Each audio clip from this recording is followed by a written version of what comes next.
Hey there everyone and welcome back to the Geeks for Geeks channel. And today we are back again with another video in the series of competitive programming. This video is again of dynamic programming, and the question we are going to solve today is about finding the maximum sum subarray. So the question plot is something like this, that we have to find the maximum sum subarray using Kadans algorithms. Okay, so the question is very easy but has been asked in many companies. There are two variation of this question. I will tell you about those variation also and how to solve those variation too.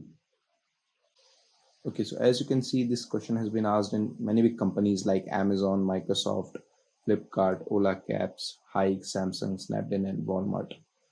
Okay, so the question is like this: given an array of n integers, we have to find the contiguous subarray with maximum sum.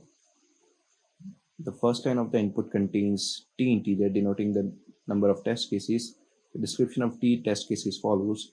The first line of each test case contains a single integer n denoting the size of the array, and the second line contains n space separated integers a1 up to an denoting the number of denoting the elements in the array.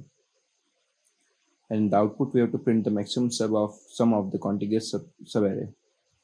Okay, so these are the constraints. So let's get ahead in the sample input to the sample input. So we are given here two test cases. One is this one with 5 elements and one is this one with 4 elements. Okay, so let's try to solve this one. So what will be the maximum sum of subarray, and for this particular question, for this particular example, that would be what? 3 plus 2 5 plus 1 6 minus 2 4 plus 5, that would be 9. Okay, so here we are including all of the elements in the subarray to get the maximum output sum, that is 9.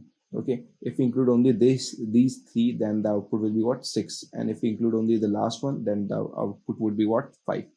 But we will now we will be including all of these 5 elements to get the maximum output, that is 9. Okay, so for this test case, this input, you remember I was talking about two variation of this particular kind of problem. So in one variation we can take empty subarray, and in another we cannot take empty subarray. Okay, so if we are taking empty subarray, then the answer would be what? 0, as we are taking here.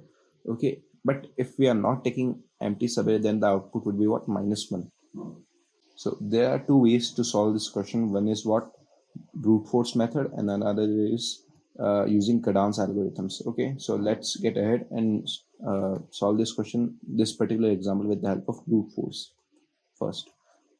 Okay, so in the brute force method, what we are going to do, we are going to use two for loops to find out all the possible subarrays and then calculate the maximum out of those. So for example, for the first index, we can use this one. We can use 1 into both as a subarray. We can use 1, 2, and 3 as a subarray. We can use 1, 2, 3, minus 2 as a subarray, and 1, 2, 3, minus 2, and 5 as a subarray. For subarrays is starting with index 1, what we can do, we can take only 2.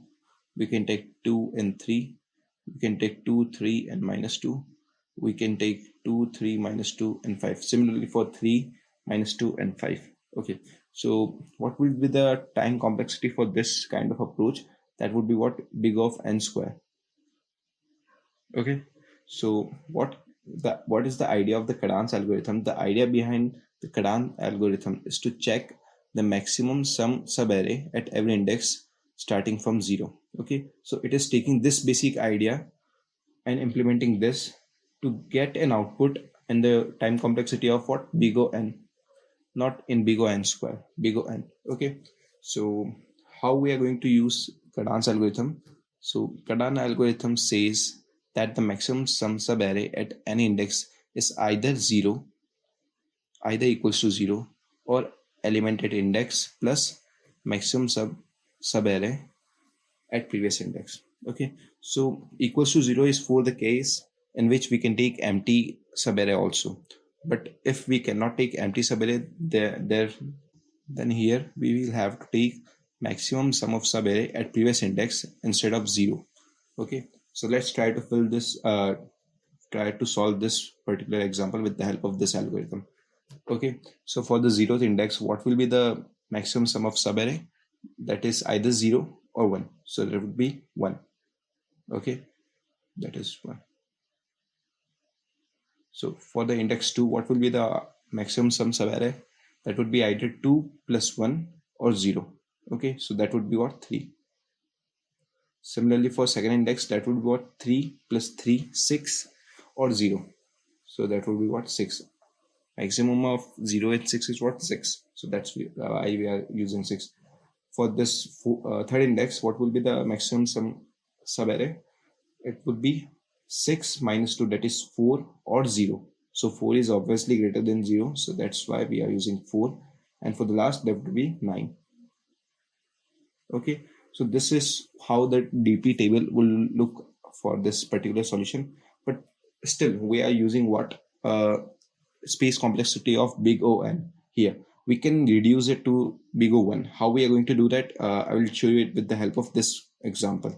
Okay, so first let's try to fill up the table. Okay, so what would be the table for the zero? What would be the maximum sum subarray for the zeroth element? That would be what? 1. For index 1, that would be what? Either minus 3 plus 1, that is minus 2, or 0. So 0. For index 2, 2 plus 0 or 0. Okay, so that would be what? 2. For index 3, that would be 1 plus 2, 3 or 0. So that would be 3. For last index, that would be minus 1 plus 3, that is 2 or 0. So that would be 2. Okay. So now we can, you already know how to find the maximum out of a particular array. So we are just going to use that method. We will use what? Two variable, current maximum and best maximum. And we will assign the current maximum, whatever the value here it is, while we are traversing through the first time for the loop. Okay. And then we will be calculating the best maximum with the maximum of best maximum, current best maximum, and current maximum. Okay, so how we are going to do that is like here. So first we will be creating two variable, best sum and current sum. Okay, then we have to fulfill the base condition, but that is always the second step in writing any DP approach or DP solution. Okay, so the best case would be what? We can take empty subarray also. So the best case would be what? A base case would be what? Best sum equals to current sum equals to 0. Now the logic to fill the table. First, for every element x in array, the current sum will be what? Equals to what? Maximum of 0 or current sum plus x. And the best sum will be equals to maximum of best sum and current sum. And then at last we will have to return what? Best sum. So this approach will have what? Time complexity big O(n) and space complexity big O(1).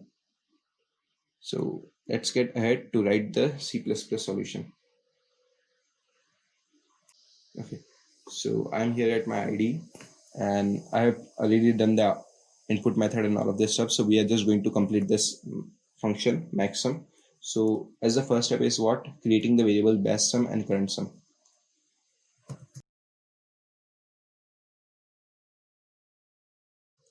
Okay, second step is to find the base condition and fulfill it. So best sum equals to current sum equals to 0. And the third step, we have to fulfill the logic. For that, I will create a for loop.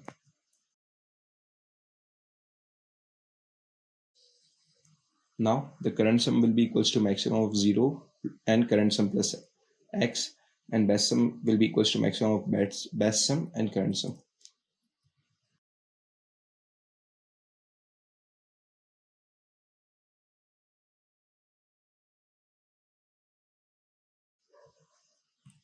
And with that we can return or just print the output, that is best sum.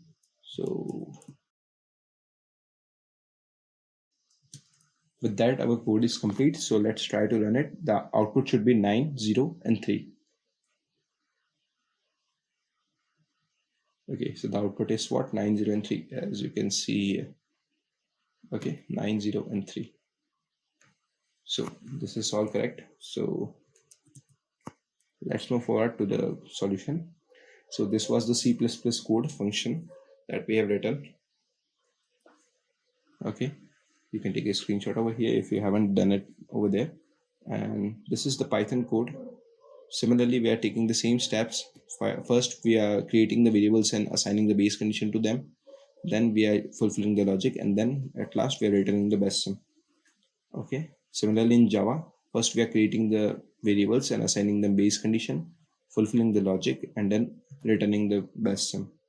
Okay, so that's it for this video. I hope you like this video.